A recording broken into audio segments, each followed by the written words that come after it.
Bienvenidos a un nuevo episodio de Cultura de Paz y Derechos Humanos. Hoy hablaremos sobre la sensibilización hacia la cultura de paz y los derechos humanos. Pero comencemos con una pregunta fundamental. ¿Qué son los derechos humanos? Bueno, para empezar, los derechos humanos son las facultades que tenemos los seres humanos por el solo hecho de serlo. Son esenciales a las personas y nos permiten vivir y desarrollarnos en condiciones de dignidad. Además, los gobiernos tienen la obligación de garantizar el cumplimiento de estos derechos. La vida, la igualdad, la libertad, la seguridad, el desarrollo y la paz son algunos valores con los que se fundamentan los derechos humanos. Desde que el ser humano existe, ha tenido que hacer luchas y manifestaciones por el reconocimiento de estos derechos. En nuestra historia, y no solo en nuestra historia, sino que en la de todos los países, siempre han existido personas que entienden el poder como un instrumento de manipulación hacia la sociedad, por lo que la idea que actualmente tenemos de estos derechos no es la misma que se tenía hace años. Con esto quiero decir que aun cuando hoy ya son leyes y están en la Constitución, su cumplimiento del día a día se ve amenazado en muchas ocasiones. Nuestra Constitución Política de los Estados Unidos Mexicanos y las leyes internacionales reconocen los derechos a todas las personas, sin importar su raza, sexo, religión, edad, condición social, orientación política, ideología y sexual, o cualquier otra característica. Estas leyes parten de la idea de que todos somos iguales y por lo tanto deberíamos de tener los mismos derechos. En conclusión a esta pregunta, sabemos que la creación de las leyes es importante, pero más lo es su cumplimiento en la sociedad. Quienes defienden los derechos humanos en México. Es importante recordar que el Estado tiene la obligación de garantizar el cumplimiento de los derechos humanos, por lo que debe crear instituciones que nos permitan condiciones de vida digna.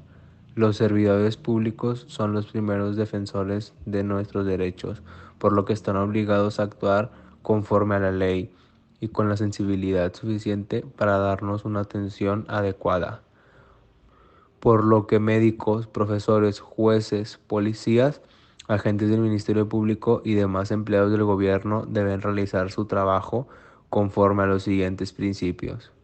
Imparcialidad. Esto quiere decir que deben brindar un trato igual para todas las personas, sin importar nuestra apariencia, género, condición social o económica, ni ninguna otra cualidad. Legalidad. Los servidores públicos deben fundamentar siempre su trabajo en la ley. Únicamente pueden hacer aquello que ésta les ordene y deben evitar incurrir en excesos o abusos de autoridad. Oportunidad. Es muy importante que cuando solicitemos algún servicio las autoridades actúen con prontitud, pues cualquier retardo injustificable se considera negligencia y evita que nuestros derechos se protejan de manera adecuada, lo cual puede provocarnos afectaciones más graves. Lealtad y honradez. El Estado puede proteger nuestros derechos gracias a que nosotros aportamos impuestos o contribuciones que están dispuestos en las leyes. Bueno, yo voy a dar mi opinión sobre la cultura y la educación de la paz, que pues es el libro que yo leí y está pues estructurado por 6 capítulos y así les voy a ir diciendo más o menos. Bueno, en definitiva, la perspectiva que los autores toman como base podría aplicarse a todos aquellos tipos de violencia o discriminación que nacen de la propia estructura social, ya que debemos comprender que no se puede reconstruir una sociedad avanzada sin asegurarnos de que las brasas resultantes del fuego fruto del enfrentamiento directo y las discriminaciones hayan sido extinguidas y que a su vez hayan controlado todas las condiciones que pudiesen revivar los focos. Después, en el segundo capítulo, los autores como que realizan una reflexión sobre la paz y partiendo desde su epistemología y analizando las diferentes conceptualizaciones que históricamente se han concebido para este fenómeno. La obra va adquiriendo como una transición de lo teórico hacia lo práctico en el momento en que los autores abordan una construcción de la cultura de paz, avanzando desde la definición del constructo cultura y el análisis de los elementos que lo subyacen, ya sea hasta la definición de cultura y la categorización de sus componentes. Después, la educación para la paz es una de las estrategias a desarrollar de cara a la construcción de una cultura de paz, pero no es exclusivamente una estrategia, Y por eso es que en el capítulo 4 los autores como que van realizando una definición de la misma y pues de sus principios, partiendo de las diferencias con respecto a los sistemas educativos, ya sean tradicionales, y analizando el origen y la evolución histórica que pues se ha ido presentando.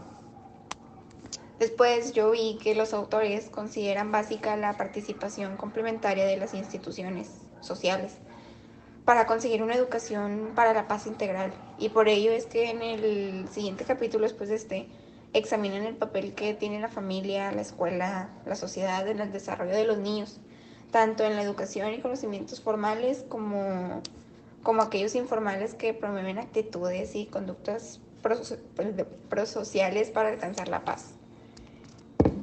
A modo de conclusión, yo pienso que los autores nos exhortan a utilizar de manera práctica el material teórico recogido en la obra, debido que al fin último del libro radica en aportar una visión clarificada sobre la cultura y la educación para la paz, de la que se deriven acciones concretas a todos los niveles encaminados o incrementar el capital humano, a lo que es lo mismo al incidir en los individuos que conformamos la sociedad para que, bien como profesionales o bien como ciudadanos, comencemos a realizar las acciones que estén a nuestro alcance, así para poder expandir la paz y hacer que esto se enraíce, pero que a su vez no nos olvidemos de reclamar a las entidades de poder que también han de cumplir con su cometido y promuevan actividades encaminadas a alcanzar la paz positiva.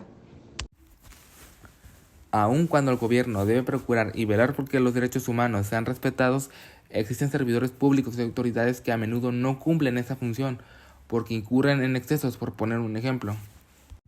Con la frecuencia que ocurren esas violaciones, en ocasiones no las podemos percibir, pues son actitudes normalizadas que lamentablemente, aún después de todos los eventos que marcaron la historia humana y sirvieron de parteaguas para la creación de los derechos humanos, no contamos con una cultura de respeto hacia estos. Entonces, ¿cómo advertir que están violando tus derechos? A continuación te describiré los principales casos de violación de derechos humanos que llegan a las comisiones, para que hagas valer tus derechos. Dilación en la procuración de la justicia. Es muy frecuente que el Ministerio Público tarde mucho tiempo en integrar las averiguaciones. En algunos casos llegan a presentarse casos de corrupción, por lo que estos funcionarios no actúan con la rapidez que deberían hacerlo, y los delitos cometidos a las víctimas quedan impunes. Falsas acusaciones y detenciones arbitrarias o prolongadas. Algunas autoridades abusan de sus facultades y detienen a personas sin ajustarse a los principios que dicta la Constitución, y vas a señalar a alguien como sospechoso o parecido para detenerlo con una falsa acusación y utilizar de manera irracional la fuerza. Y para terminar tenemos los abusos en los interiores de las prisiones.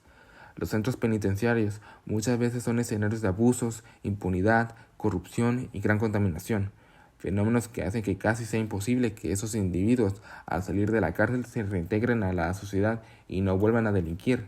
En la gran mayoría de los casos, aprenden técnicas para cometer delitos cada vez más graves de los que fueron acusados y por los que fueron privados de su libertad. Desde luego te agradecemos por habernos acompañado en este episodio de Cultura de Paz y Derechos Humanos.